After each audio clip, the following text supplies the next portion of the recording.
Bien, en esta segunda parte debo de indicar a ustedes que la Ley Orgánica de Discapacidades es clara y determina que el trabajo que se asigne a una persona con discapacidad deberá ser acorde a sus necesidades, a sus capacidades, potencialidades y talentos, garantizando su integridad en el desempeño de sus actividades laborales, proporcionando implementos técnicos y tecnológicos para su realización. Recordemos que la ley obliga, dentro de las obligaciones del empleador determinadas en el artículo 42 del Código de Trabajo, que debe de proveer a sus trabajadores de todos los materiales, insumos y herramientas para que estos puedan efectuar de manera exitosa su actividad laboral. Más aún, en el caso de personas con discapacidad, pues debe de proveerse de todos los instrumentos, de todos los elementos tecnológicos y herramientas que permitan la realización de las actividades asignadas. Ahora bien, la Ley Orgánica de Discapacidades, ¿sí?, determina una situación que no la contempla el Código de Trabajo. Recordemos que en el Código de Trabajo anteriormente se hablaba de la estabilidad mínima para todos los trabajadores, situación que con las reformas, al desaparecer el contrato a plazo fijo como tal de la normativa y plantearse en este caso el fortalecimiento de la contratación a plazo indefinido con una cláusula de prueba únicamente, pues consecuentemente esa definición de discapacidad ya no se encuentra en el Código Laboral. Sin embargo, la Ley Orgánica de Discapacidades sí la determina y determina la estabilidad laboral de las personas con discapacidad, haciendo referencia a que si en el caso de que el empleador despidiere a una persona con discapacidad o a quien tuviera a su cargo una persona con discapacidad que haya sido, claro está, pues previamente declarada, notificada a la empresa que está bajo su cargo, bajo su responsabilidad, la ley determina que el empleador indemnizará a la persona con discapacidad, ¿verdad?, al pago, o condenará al pago al empleador por concepto de indemnización por despido intempestivo a 18 meses de la mejor remuneración, ¿verdad? Más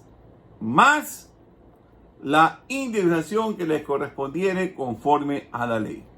Consecuentemente, esto implica que si una persona con discapacidad llegase a ser despedida por su empleador, este tiene que cancelarle la indemnización como todo trabajador, de conformidad a lo dispuesto en el artículo 188 y a las bonificaciones del artículo 185 del Código Laboral, más lo que manda esta ley orgánica, que es superior al Código de Trabajo, que es una ley ordinaria, consecuentemente al pago también de una indemnización adicional que corresponde a 18 meses de la mejor remuneración. Vean ustedes la diferencia. En el Código de Trabajo, artículo 188, determina que en caso de despido intempestivo se tendrá que cancelar, ¿verdad?, las indemnizaciones que establecen de acuerdo a la escala, ¿verdad?, hasta 3 años, 3 meses de remuneración. Y a partir del 4º año, 1 mes de cada remuneración con un tope de 25 años, ¿verdad?, de la remuneración que estuviera percibiendo al momento del despido. En el caso de las personas con discapacidad,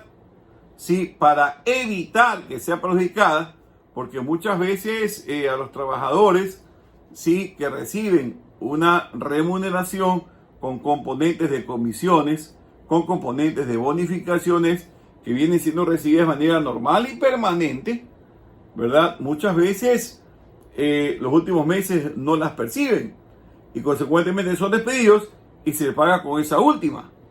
Para evitar esa circunstancia, la Ley Orgánica de Discapacidades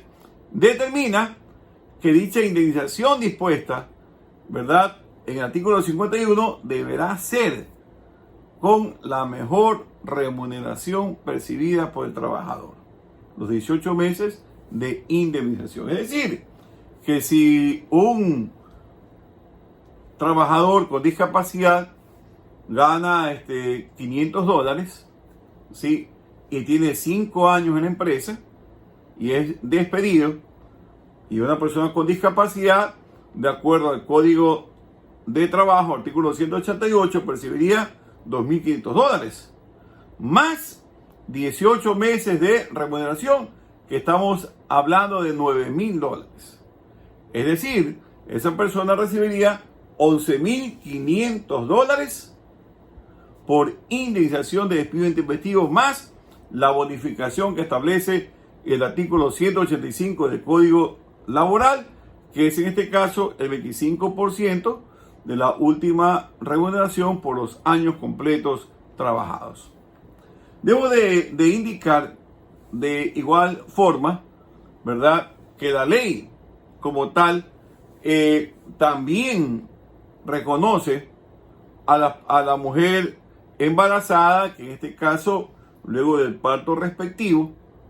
tuviere un hijo, pues, o una hija, que en este caso ese niño o niña tuviere algún tipo de discapacidad o enfermedad grave congénita que determine o sea consecuencia de la discapacidad, pues la ley le garantiza 3 meses adicionales a la madre, ¿verdad?, de la licencia por maternidad. Además, es importante destacar que la ley obliga al empleador a que a las personas con discapacidad que requiriere asistencia médica o llegase a requerir tiempo para su rehabilitación ante cualquier institución que le preste el servicio, el empleador está en la obligación de conferirle los permisos, los mismos que deberán ser debidamente justificados. Además, es importante que, si bien es cierto, el Código Laboral determina que la licencia por maternidad es de 12 meses, ¿verdad?, que corresponden a 84 días. En el caso que la madre llegase a tener un hijo con discapacidad, pues se tiene que ampliar por 3 meses adicionales. No puede existir ningún tipo de disminución de la remuneración, porque recordemos que el Código de Trabajo, ¿verdad?, determina la disminución de la remuneración, ¿sí?, como una acción,